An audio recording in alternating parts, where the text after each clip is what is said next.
Nancy, welcome to the Subscription Stories podcast. Robbie, thank you so much. I'm really excited to be here. Yeah, this is a really fun recording because we're actually live at the Sub Summit at Dallas, Texas.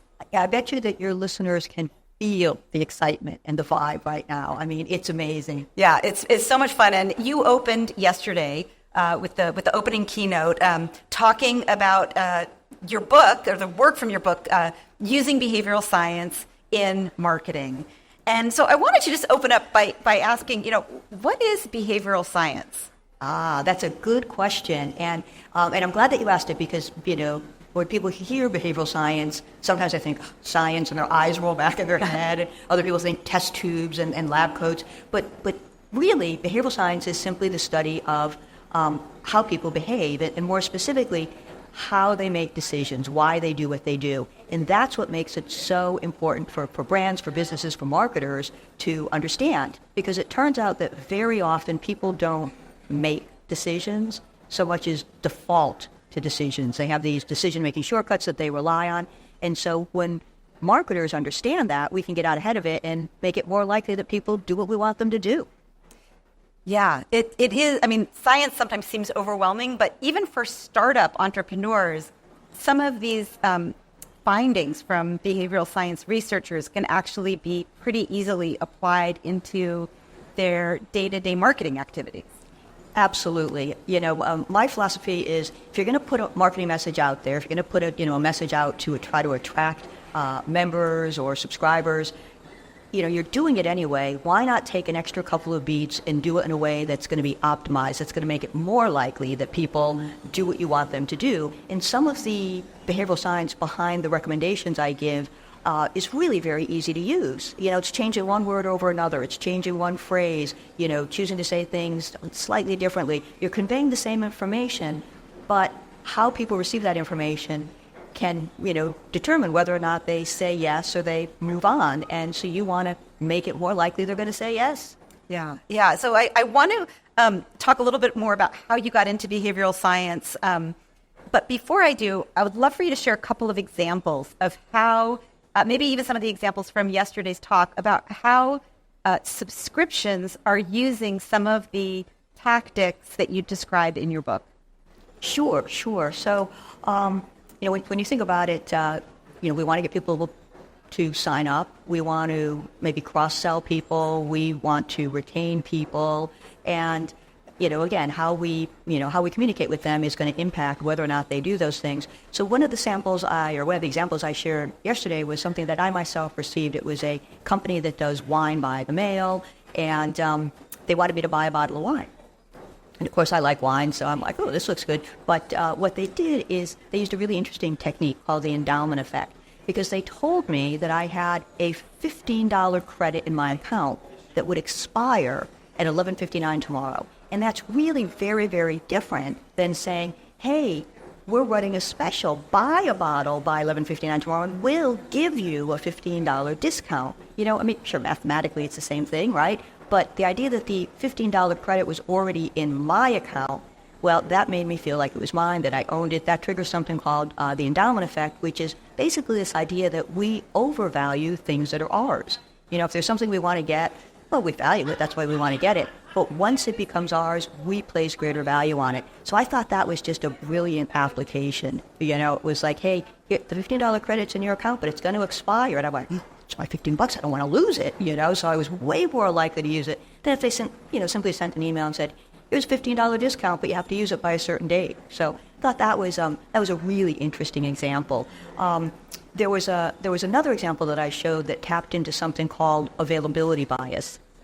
And availability bias is the idea that people are going to judge the likelihood of an event happening based on how easily they can recall an example. So we're trying to get people to become our members, to become our subscribers. So they're going to judge the likelihood of an event, and in our case, the event is their need for what we're selling. Like, well, will I really need this? Would I be using it? They're going to judge that based on how easily they can recall a relevant example. So we want to get them to, before we ask them to buy, think of a time in the past when they'd be like, oh, man, if I only had been a member then, or if I had only subscribed then, it would have been so much better. Or we get them to imagine a time in the future when they could see themselves really benefiting from it. So FabFitFun had a social post, which I thought was very funny.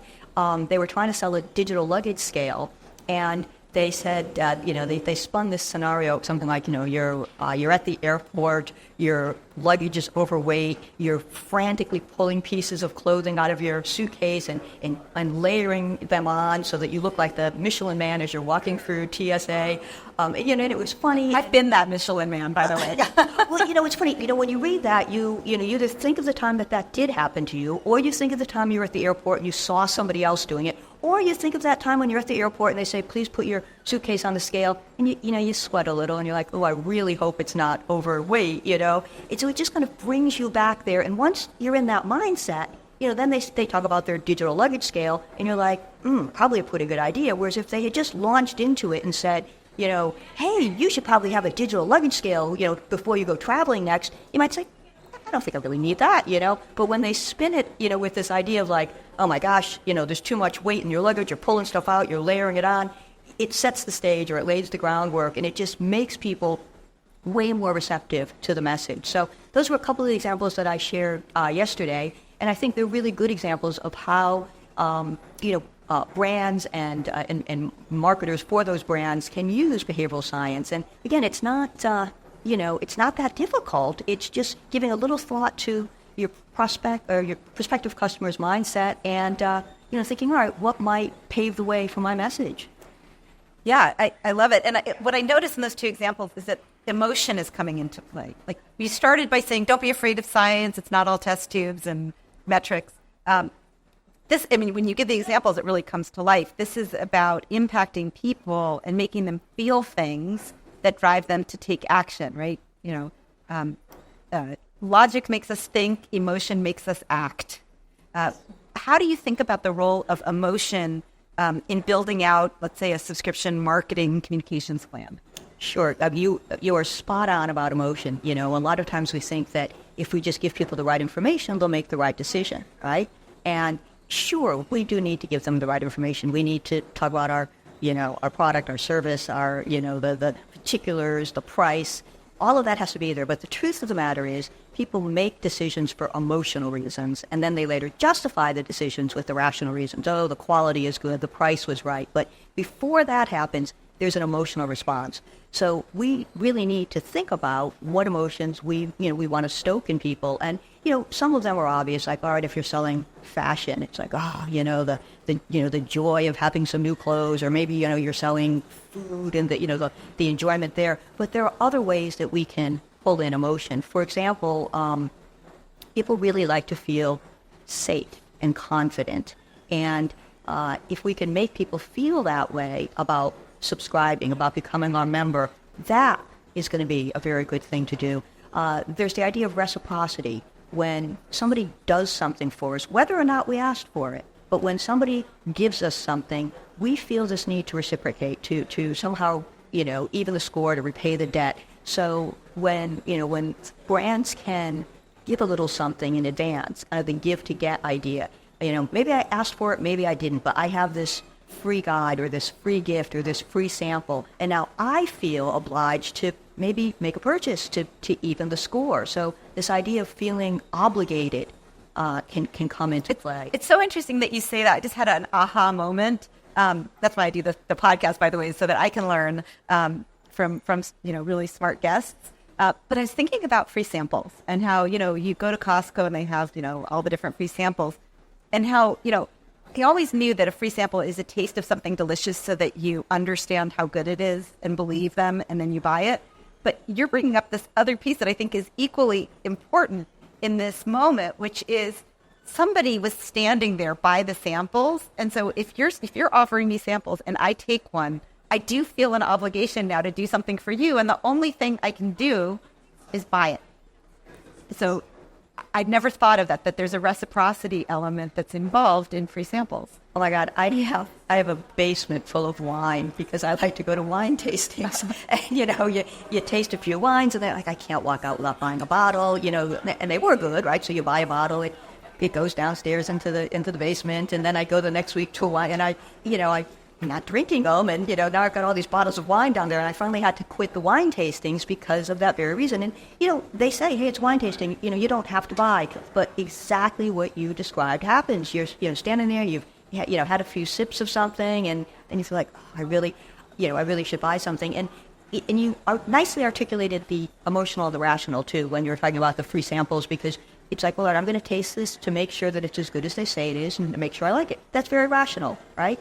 But then the emotional part of it is, ooh, and now they just gave me something free and I should return the favor. So it's really very powerful. And a lot of times people aren't even aware of it, So that's another way that emotion comes into play. A third way is people like to feel special, right? We love to feel special. And if we can make our members and our customers and our prospects feel exclusive in some way, that's a wonderful thing. If I think that I'm getting a special offer because of who I am, maybe a group that I belong to, or because of some action that I took, maybe I subscribed to your email or your newsletter or something, and as a result I'm getting a special offer, I feel special. I feel like, ooh, or, if I'm giving access to something or special perks that my friends and neighbors don't yet have, I love that. That's like psychological gold, right? It's very motivating. So people like to feel special. So it's another place where we can inject some emotion.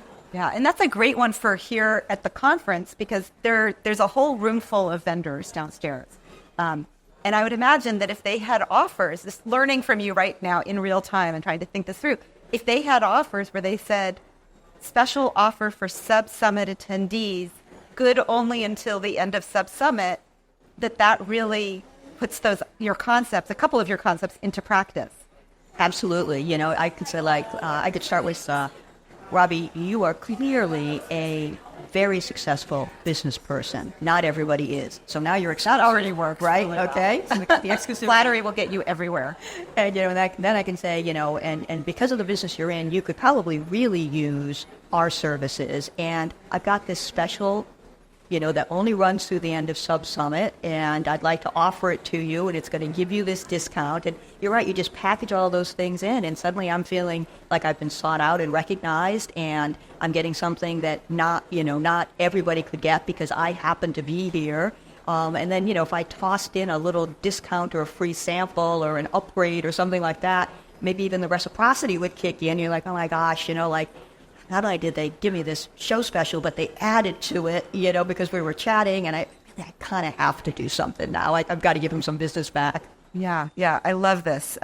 It's really interesting, and this emotional piece is important. It's really important, I think, in subscriptions. So you have 17 tactics that you talk about in your book using behavioral science in marketing, and that's a lot, and there's a lot. They apply in different situations, and I'm wondering, should you decide which ones to use based on? Do some work better or worse based on channel, like online versus in person, as we've discussed, or by industry? The wine industry versus, let's say, professional services, insurance, or or for the action you're trying to do, acquisition versus engagement versus retention. How should somebody think about these 17 different tactics? Yeah, that's a great question. And there's actually more than that. I have 17 chapters. I probably cover about 25 different tactics, and behavioral scientists have identified hundreds of them. So, so the question, well, which one do I use? That's a great question. And it has less to do with channel, because the truth of the matter is people are people, and we're hardwired to rely on these decision-making shortcuts. We just do. Sometimes we're aware of it, oftentimes we're not, but we just rely on them. And so if I'm speaking with you face-to-face in a sales situation, if I'm emailing you, if I'm sending you a direct mail postcard, if I'm on the phone with you, it's almost immaterial. It's like channel agnostic that, reciprocity is going to work, or scarcity is going to work, or exclusivity. People are just people. They're going to respond. And there may be certain tactics that you might want to pull out based on what you're selling. But really, there again, it depends on kind of the challenge in front of you. So the way we look at it is, a lot of times we think, all right, why should people do what I want them to do? Why should they subscribe? Why should they become a member? And that's great. We need to ask that. But the other question that often isn't asked that needs to be is, and why might they not? right? So here's all the reasons somebody should do something, which is great. We need to have that. But we also need to think about, but also, why wouldn't they? And now that I start to think about why they might not want to do something, that's what starts to open the window into, now, which of these behavioral science tactics should I use? So, all right, I've got this, this great subscription service. People should sign up. They'd really enjoy it. I've targeted this properly. Why might they not? I mean, I know that they would be, they'd be a good market for it, and, I know I have a good product, but maybe they won't because they don't know who I am, okay? So if that's the case, I might want to look at a few different behavioral science principles. I might want to look at social proof, for example. And social proof is the idea that when people aren't certain of what to do, they look to other people, particularly people like themselves, and they follow their lead. So if I'm like, all right, I've never heard of you and your subscription, but I'm reading these testimonials, for example, of all these people that seem a lot like me who have already subscribed. They're happy. I guess I will. Or, another way we could look at things is we could look at the authority principle. Okay, I don't know you. I've never heard of you. But, you've been endorsed by the American Dental Association, or you've been endorsed by Good Housekeeping, or you've been featured on NBC or Shark Tank, or, and it's like, oh, well, all right. It must be good because, Shark Tank and NBC and Good Housekeeping and the ADA, they wouldn't be saying that you're good unless you were. So we look at it that way. But then, again, why might you not want to do this? We might say, oh, the reason people might not want to is they think I'm too expensive. Well, in that case, we might look at other behavioral science principles, right? We might want to look at how we describe price. There's something called magnitude encoding process. And basically what that means is the amount of physical space that a price takes up suggests to people how big or small the actual price is. So say something's $100.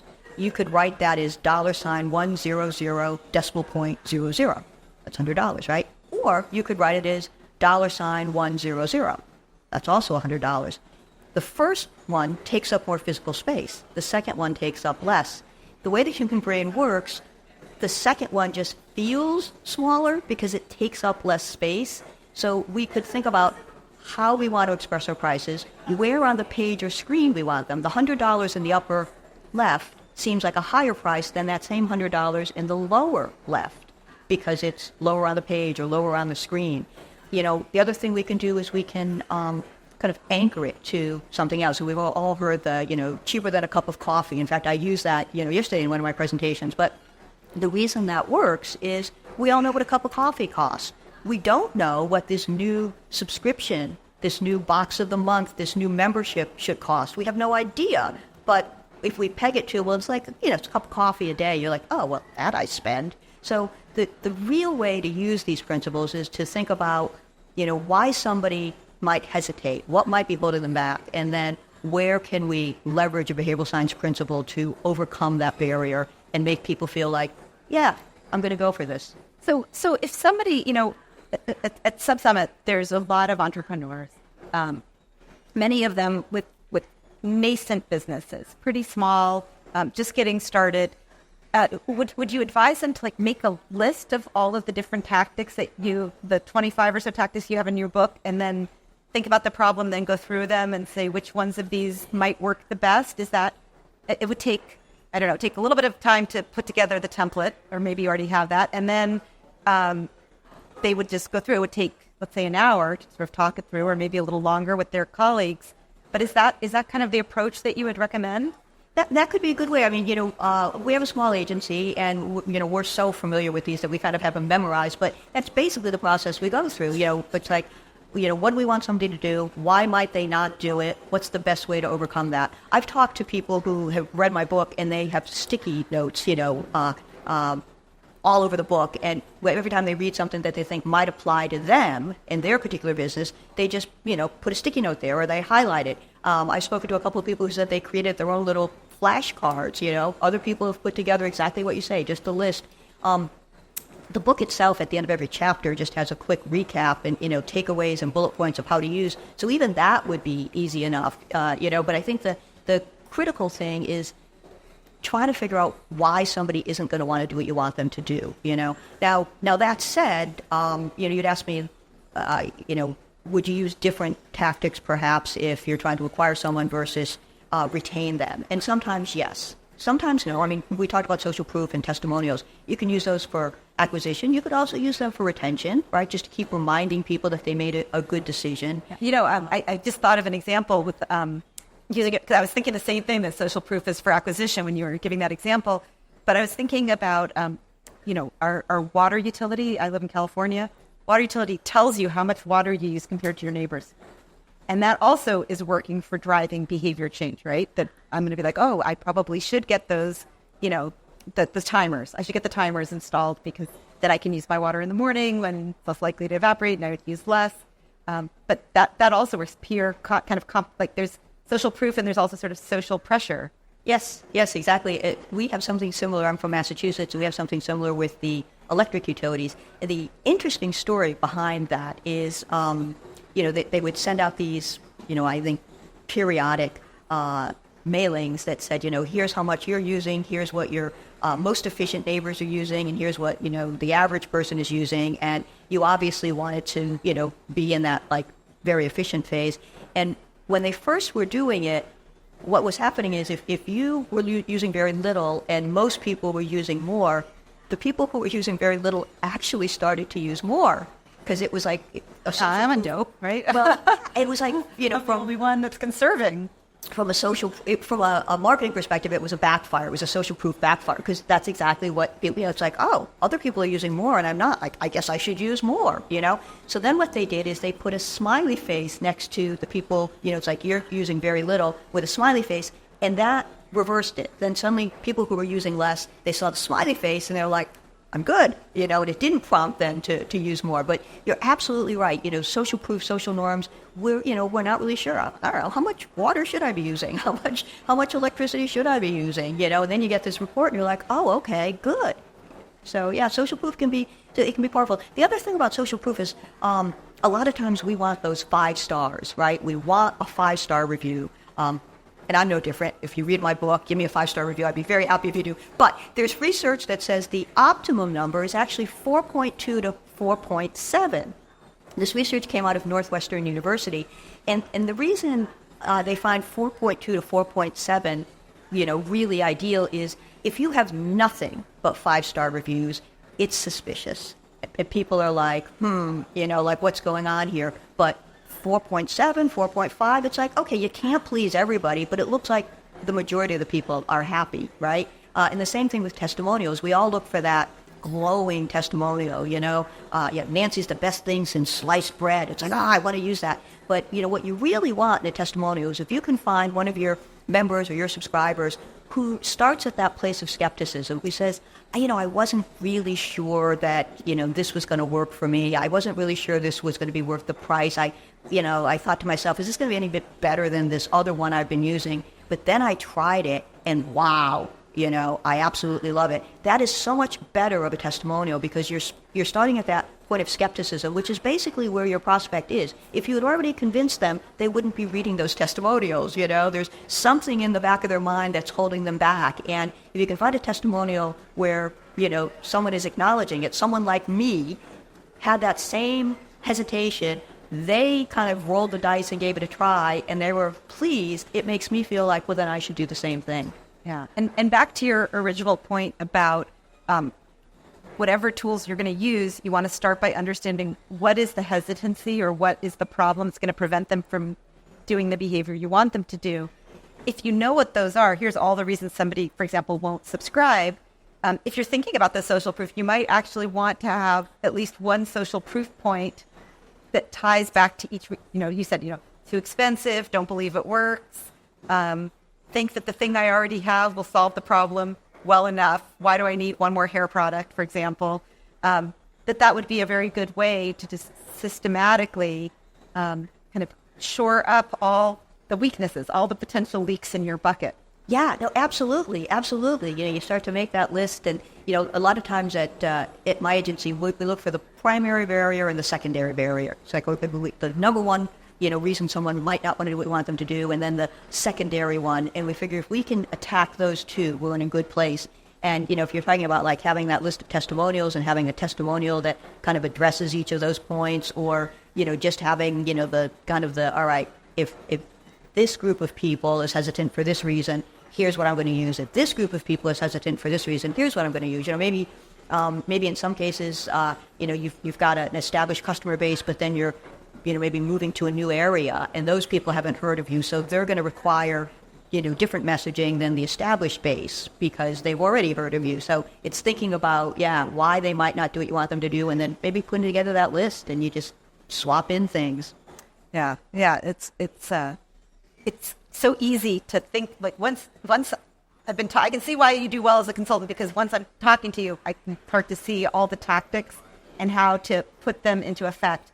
We focused mostly on acquisition strategies. I would love to dig in a little bit on how you can use these same principles for engagement, retention, and then expansion of the relationship, or upsell or cross-sell. Because those are things I think that are really important in the world of subscriptions. Sometimes acquisition is the easiest part, and keeping that subscriber around is the tricky place. Sure.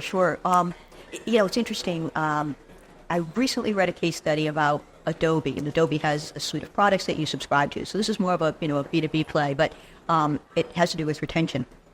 So what was happening is I think they had increased their prices a little bit, and so they saw a bit of an uptick in people calling to cancel, to unsubscribe, right?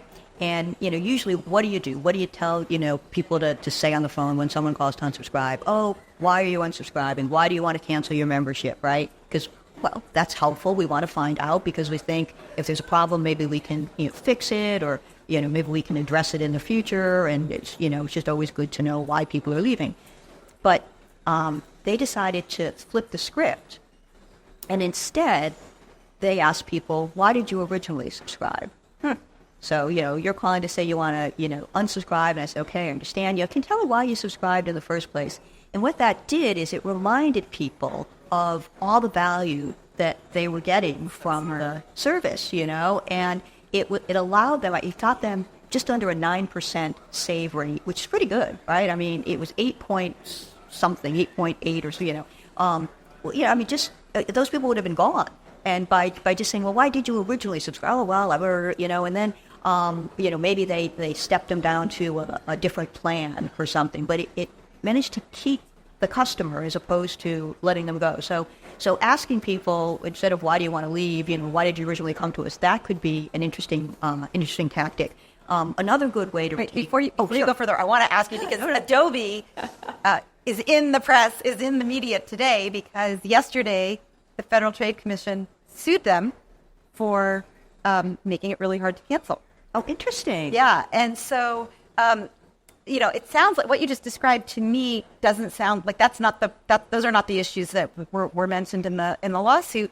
But it brings me to a question that was on my mind when I knew I was going to get to interview you about ethics, right? So if you are using tools to drive behavior the way you want, it implies that it might not be the behavior that the customer would have exhibited without your nudge or your push, and I think there's a question about, ethics. Are you, as the FTC says, tricking and trapping people into subscribing?